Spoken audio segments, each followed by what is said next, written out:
As the sun rises on this June morning, people from 14 nations are gathering on a hill in southern Israel. They speak English, Hebrew, Korean, German, Portuguese, Spanish, Polish, and Russian. They are as old as 10 and as young as 70. They are students, railroad workers, teachers, programmers, pastors, veterans, chefs, engineers, artists, chemists, and even businessmen. Some are evangelical Christians. Some are Orthodox Jews. And some fit nowhere on the Judeo-Christian spectrum. Their differences are not important. They're all here for one reason. They came to dig. They share the same passion, to clear away thousands of years of dirt and debris to reach the history in the heart of the Bible. We all search in different ways. Those gathered here at the ancient biblical city of Lachish choose to seek with both their hearts and their hands. The best way to know them is to hear their voices. Most people come because they want to gain a deeper understanding of the Bible, I believe. Some of them have been here before on a group tour or a group trip, but this is a very different experience. It brings you up close, a more intimate experience with the lands of the Bible and with the cultures that you find here. And I think people are looking for that, looking for a new level of understanding of the Bible and how to read it. One person described it one time as learning to read the Bible in color. When you come here, it helps you see so much more when you read it. And I think people are looking for that. I think it's kind of fun just to play in the dirt. It kind of feels like you're a kid again and just digging in there. But also it's amazing when you actually find something and you like touch it and you're like, the last person to touch this was 200 years ago. That's amazing. It puts me inside the head of the people in the Bible. When we read the stories, of Gideon or David or Abraham or Jesus, the others, we imagine them a certain way when we're reading them. It's probably shaped a little bit too much by television, by Hollywood. But when you're here, you see the things they saw, you touch the things they touched, and for me, it helps put me inside their head. It's not like reading a comic book. They didn't live in a vacuum. When they made decisions, when they decided to do this or not to do that, I gain more of their perspective. What was going on around them? What did they see? What kinds of things were in their life? And it helps me relate to them better. And it humanizes them in a way.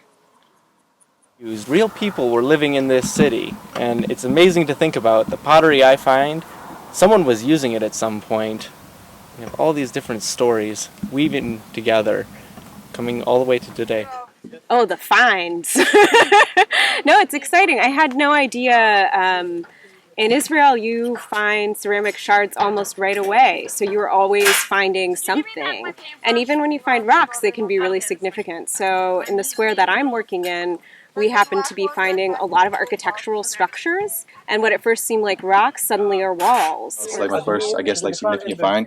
So I'm kind of babying it. I really don't even want to take the pottery out. Just fell in love with it. I remember my first season was in 2011 at Kayafa, and I was so ecstatic. I mean, every single day, I just didn't know what we were going to find, and it was just it just drew me in, Of course.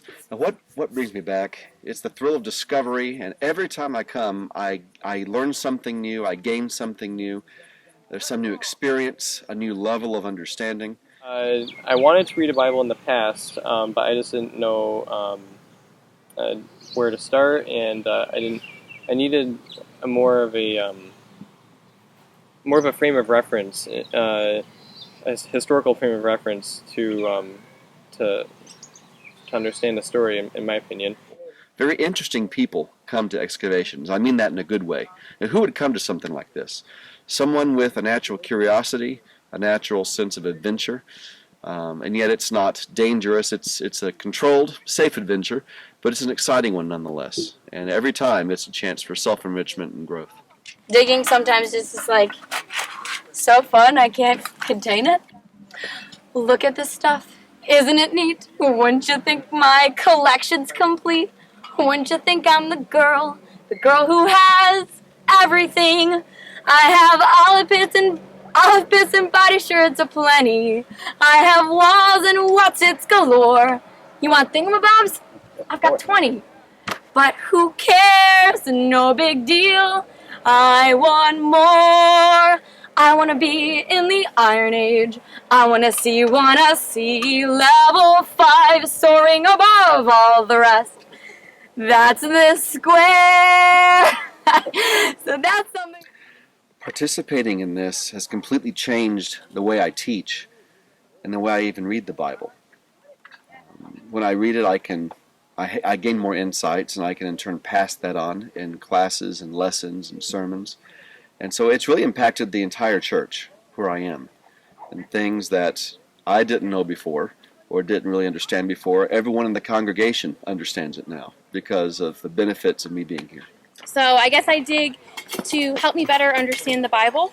I'm really interested in the Bible. I studied theology, and I found that archaeology just gives me a whole nother realm to pull from that a lot of people don't necessarily have.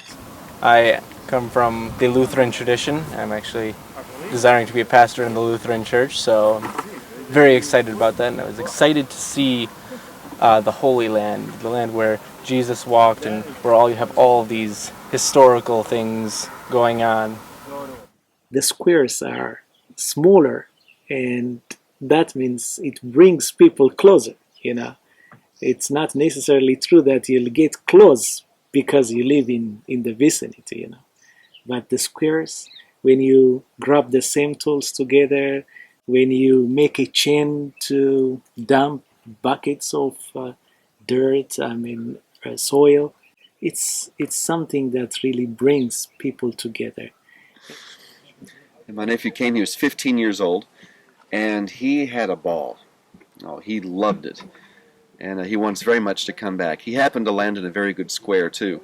I was hoping to work with him initially to kind of, he was his first time out of the country, but he ended up volunteering to go to another square, and I thought at first it might be a rough experience. He had the time of his life, and I enjoyed just sitting back and watching him.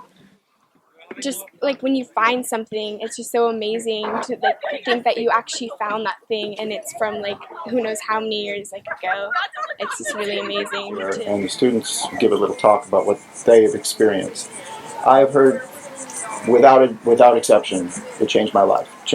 I hear that over and over and over again. And so it's a personal struggle to keep going, getting up at 4 in the morning and doing all the work that we have to do. But at the same time, they're really engaging and they are motivated, even if their major is something completely different than archaeology. So it's really amazing to see. So it's really, when they go home and they say, this was the toughest thing I've ever done, but it's the most important thing I've ever done, we know we've made some good stories. It's been a very life-changing experience, not only academically, but also spiritually. And every time I go here, I learn a lot about history. We learn a lot about the past. But I also come with my faith reaffirmed, and I think it's... What is it that their voices tell us? What is it that has touched this diverse group of people so profoundly? Was it the digging, the picking, the sifting?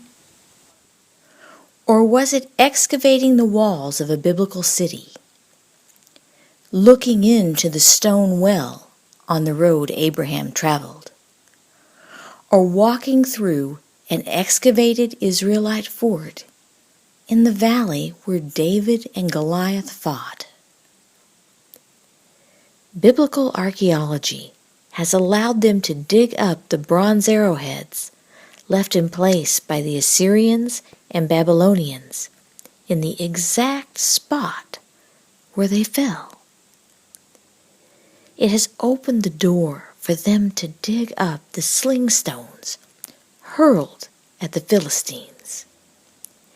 It has allowed them to touch the heart of the Hebrew Bible that Christians call the Old Testament. Digging has transformed them from mere readers into those who search and seek with both their heart and their hands. This coming June, people from all over the world will gather again on this very same hill. They'll bring diverse skills and speak many languages. Their differences won't matter. Each one will be there on a singular quest. They'll come to dig. The only unknown factor is who will be there and how will it change their lives. The unanswered question is, will you be one of them?